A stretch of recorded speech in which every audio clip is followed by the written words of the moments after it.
জাজিরায় দুপক্ষের সংঘর্ষে শতাধিক হাতবোমা বিস্ফোরণ, ভিডিও ভাইরাল। আসিফ নজরুলের ব্যাখ্যা, মোদিকে কেন আবু সাঈদের প্রতিকৃতি দিলেন না ডক্টর ইউনূস। আওয়ামী লীগের টাকার লোভে না পড়তে দলীয় নেতাদের হুঁশিয়ারি শামা ওবায়দের।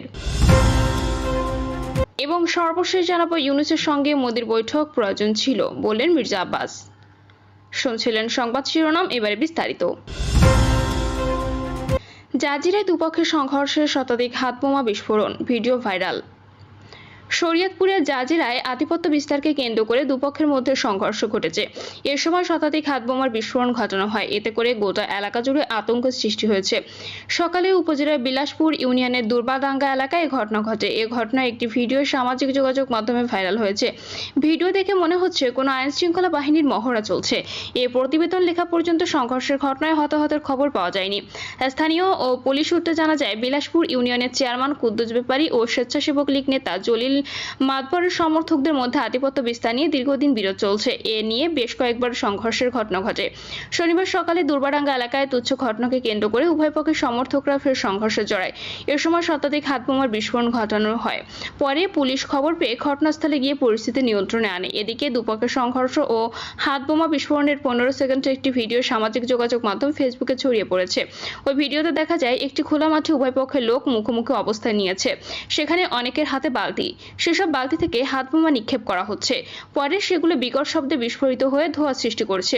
এ বিষয়ে কথা বলার জন্য কুদ্দুস ব্যাপারী ও জলিল মাতবরের মোবাইলে একাধিকবার ফোন দিলেও তাদের নাম্বার বন্ধ পাওয়া যায়। জাজিরা থানার ওসি দুলাল আকন্দ বলেন, আধিপত্য বিস্তারকে কেন্দ্র করে দুপক্ষের মধ্যে সংঘর্ষের ঘটনা ঘটেছে। খবর পেয়ে ঘটনাস্থলে পুলিশ গিয়েছে। এখন পরিস্থিতি শান্ত রয়েছে। এ বিষয়ে পরবর্তী আইনের পদক্ষেপ নেওয়া হবে। আসিফ নজরুলের ব্যাখ্যা, মোদিকে কেন আবু সাঈদের প্রতিকৃতি দিলেন না ডক্টর ইউনূস। ব্যাংককে বিমস্টেক সম্মেলনের ফাঁকে ভারতের প্রধানমন্ত্রী নরেন্দ্র মোদীর সঙ্গে প্রথমবারের মতো দ্বিপাক্ষিক বৈঠক করেছেন প্রধান উপদেষ্টা ডক্টর মোহাম্মদ ইউনূস। বৈঠকে নরেন্দ্র মোদীকে একটি বিশেষ ছবির ফ্রেম উপহার দিয়েছেন যিনি। বৈঠকে নরেন্দ্র মোদীকে একটি বিশেষ ছবির ফ্রেম উপহার দিয়েছেন তিনি। জানিয়ে নানা মহলে উঠেছে প্রশ্ন। ফেসবুক পোস্টে যা পরিষ্কার করেছে আইন উপদেষ্টা আসিফ নজরুল, সাধারণত প্রধান উপদেষ্টা বিদেশি রাষ্ট্রদূত কিংবা রাষ্ট্রপ্রধানের উপহার হিসেবে আর্ট অব ট্রাম্প নামে জুলাই অভ্যুত্থান নিয়ে বাংলাদেশি শিক্ষার্থীদের আঁকা দেয়ালচিত্রে একটি বই উপহার দিয়ে থাকেন, যে বইটির মোড়কে থাকে জুলাই আন্দোলনের শহীদ আবু সাঈদের প্রতিকৃতি। তবে এবার এর ব্যতিক্রম দেখা গেল নরেন্দ্র মোদীর ক্ষেত্রে। স্বাভাবিক কারণে বিষয়টি নিয়ে উঠেছে প্রশ্ন।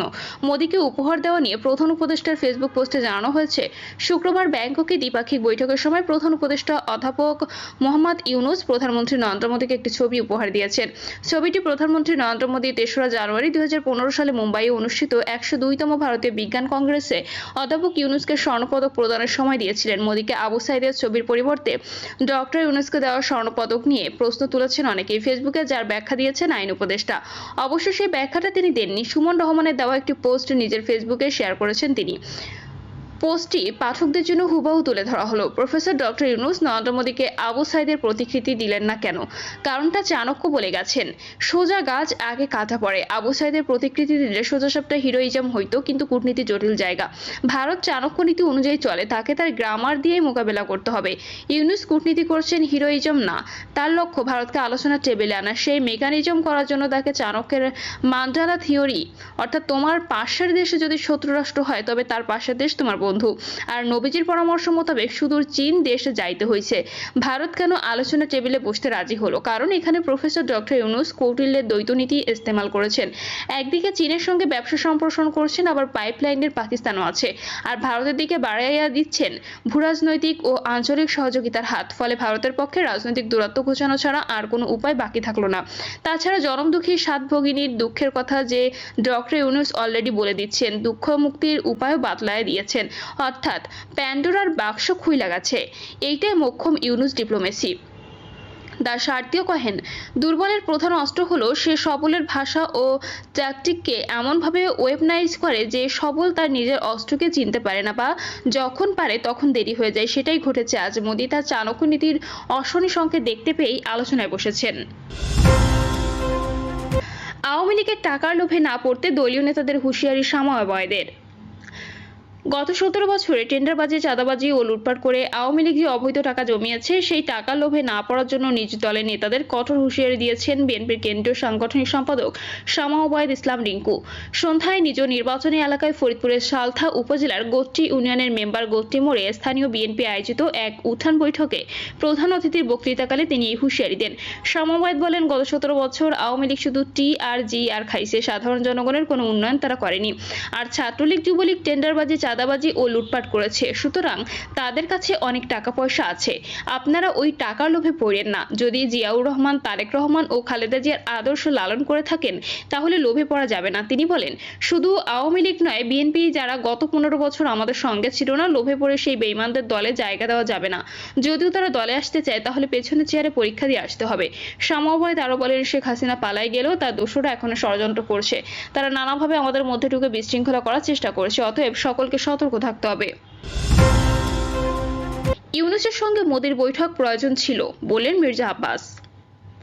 থাইল্যান্ডের রাজধানী ব্যাংককে বঙ্গোপসাগরীয় দেশগুলোর আঞ্চলিক সহযোগিতা জোটের সম্মেলনের ফাঁকে প্রধান উপদেষ্টা ডক্টর মোহাম্মদ ইউনূসের সঙ্গে ভারতের প্রধানমন্ত্রী নরেন্দ্র মোদীর দ্বিপাক্ষিক বৈঠক প্রয়োজন ছিল। একই সঙ্গে বৈঠকটি গুরুত্বপূর্ণ বলে মনে করেন বিএনপির স্থায়ী কমিটির সদস্য মির্জা আব্বাস। এটার প্রয়োজন আছে এবং প্রয়োজন ছিল। এই বৈঠকের জন্য আমাদের সরকার স্বতঃপ্রণোদিত হয়ে চেষ্টা করেছিলেন। এই সময় একটা বৈঠক হওয়ার দরকার ছিল, তারা তা করেছেন। তবে আমি জানি না বৈঠকের অভ্যন্তরে কি আলোচনা হয়েছে। বিশদ না জানলে আমি এ বিষয়ে কিছু বলতে পারবো না। শেখ হাসিনাকে দেশে ফিরিয়ে আনা সম্পর্কে তিনি বলেন, শেখ হাসিনা প্রত্যাবর্তনের এবং এই বিচার সময়ের দাবি, জনগণের দাবি, আমাদের দাবি। যদি শুধুমাত্র শেখ হাসিনার প্রত্যাবর্তনের বিষয়ে কথাবার্তা হয়ে থাকে, তাহলে আমি একটু যোগ করতে চাইবো। ওনার যেসব সাঙ্গপাঙ্গ আছে, সেখানে যারা দেশকে অস্থিতিশীল করার চেষ্টা করছে, তাদের জন্য সঙ্গে ফেরত পাঠানো হয়। ভারতের উচিত শেখ হাসিনাকে অবিলম্বে পাঠিয়ে দেওয়া, যাতে তার বিচারটা হয়। কারণ একটা ফ্যাসিস্টের বিচার হওয়া খুব জরুরি। এটা শুধু বাংলাদেশের জন্য না, সারা বিশ্বের জন্য এটা খুব জরুরি। কোনো ফ্যাসিস্ট কখনো বিনা বিচারে যেতে পারে না। তিনি বলেন, বৈঠকে তিস্তা নিয়ে কথা হয়েছে, তিস্তা বাঁধ নিয়ে কথা বলার প্রয়োজন নাই। তিস্তার পানি আমাদেরকে দিতে হবে এবং তিস্তা বাঁধের প্রয়োজনীয় সংস্কার আমাদের করতে হবে। তিস্তা ও ফারাক্কার বিষয় নিয়ে বাংলাদেশ কোনো ছাড় দেবে না। বাংলাদেশের মানুষ একটা শক্ত অবস্থানে আছে। ভারতের সাথে যেসব অসম চুক্তি বিগত সরকারের আমলে হয়েছে, এখন সেসব চুক্তি বাতিল করা দরকার। যেসব অসম চুক্তি কার্যকর হয় নাই, সেগুলো বাতিল করতে হবে। জাতীয় নির্বাচন নিয়ে বিএনপির সর্বোচ্চ নীতি নির্ধারণী কমিটির এই সদস্য বলেন, নির্বাচন ও সংস্কার নিয়ে আমরা অনেক কথা বলেছি। এক গ্রুপ আছে দেশে, আরেক গ্রুপ আছে বিদেশে, যারা নাকি নির্বাচনকে বাদ দিয়ে সংস্কারের কথা বলছেন।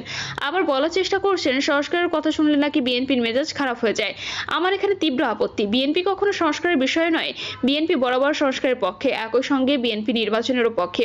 দুইটারই প্রয়োজন আছে, কিন্তু এমন সংস্কারের পক্ষে বিএনপি নয় যেটি দেশের জনগণের স্বার্থে, জনগণের অধিকারের বাইরে চলে যাবে। জনগণই কিছু কন্টেন্ট ক্রিয়েটরের সমালোচনা করে মির্জা আব্বাস বলেন, গতকাল দেখলাম এক ভদ্রলোক দরবেশ সালমান এফ রহমানের টাকা খেয়ে